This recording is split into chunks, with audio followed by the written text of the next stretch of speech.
La reprise du marché français des prothèses et implants dentaires est bel et bien là. Alors pourquoi? Eh bien parce que des patients qui auraient pu renoncer à ce type de soins sont maintenant solvables d'après l'étude de Xerfi.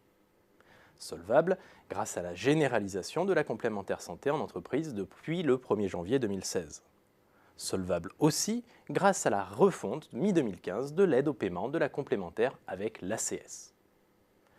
Selon nos prévisions, d'ici 2018, l'activité des fabricants d'implants dentaires et celle des prothésistes dentaires seront ainsi bien orientées.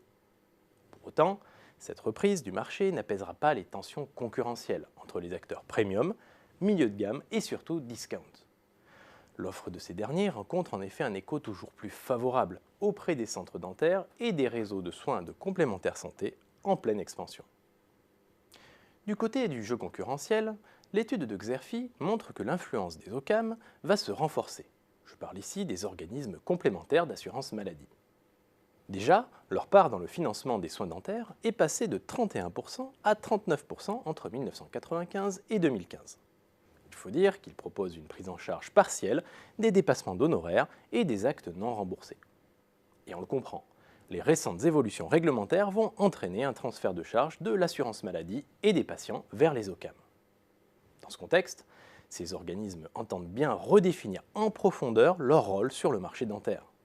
En clair, ils ambitionnent de passer du statut de payeur aveugle à celui de payeur régulateur, avec à la clé des conséquences importantes. Mise en concurrence des chirurgiens dentistes et pression sur les tarifs des actes les plus coûteux. Et ce mouvement se répercute sur l'ensemble des acteurs du marché.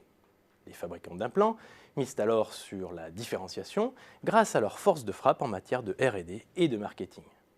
Les prothésistes, eux, cherchent à améliorer leur rapport qualité-délai-coût pour faire face à la concurrence étrangère.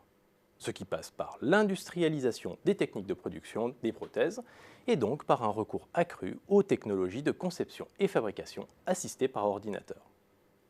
Pour compléter l'analyse, les experts de Xerfi ont décrypté dans leur étude les grands axes de développement des majors de la fabrication d'implants dentaires.